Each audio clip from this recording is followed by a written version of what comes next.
A famous ancient Greek once said, "Give me a place to stand and I shall move the earth."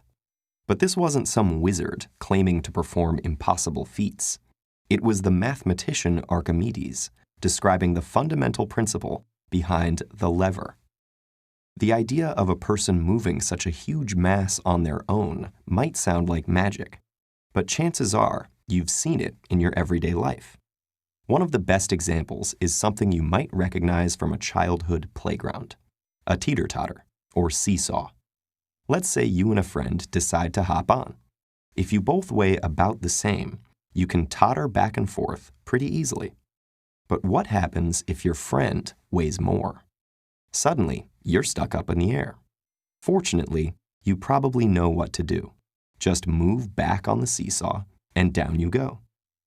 This may seem simple and intuitive, but what you're actually doing is using a lever to lift a weight that would otherwise be too heavy. This lever is one type of what we call simple machines, basic devices that reduce the amount of energy required for a task by cleverly applying the basic laws of physics. Let's take a look at how it works. Every lever consists of three main components: the effort arm, the resistance arm, and the fulcrum. In this case, your weight is the effort force, while your friend's weight provides the resistance force. What Archimedes learned was that there is an important relationship between the magnitudes of these forces and their distances from the fulcrum.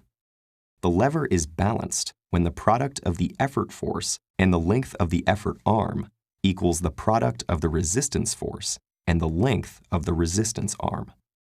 This relies on one of the basic laws of physics, which states that work measured in joules is equal to force applied over a distance.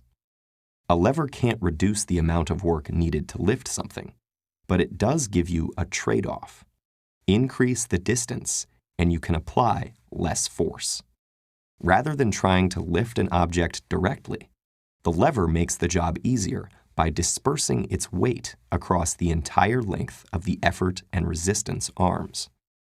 So if your friend weighs twice as much as you, you'd need to sit twice as far from the center as him in order to lift him. By the same token, his little sister, whose weight is only a quarter of yours, could lift you by sitting 4 times as far as you. Seesaws may be fun, but the implications and possible uses of levers get much more impressive than that. With a big enough lever, you can lift some pretty heavy things. A person weighing 150 pounds, or 68 kilograms, could use a lever just 3.7 meters long to balance a smart car, or a 10-meter lever to lift a 2.5-ton stone block, like the ones used to build the pyramids. If you wanted to lift the Eiffel Tower, your lever would have to be a bit longer, about 40.6 kilometers. And what about Archimedes' famous boast? Sure, it's hypothetically possible. The Earth weighs 6 times 10 to the 24th power kilograms, and the Moon, that's about 384,400 kilometers away, would make a great fulcrum.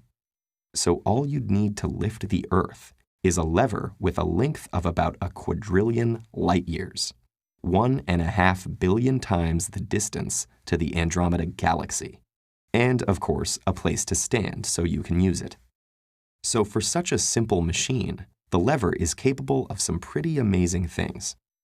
And the basic elements of levers and other simple machines are found all around us in the various instruments and tools that we and even some other animals use to increase our chances of survival, or just make our lives easier. After all, it's the mathematical principles behind these devices that make the world go round.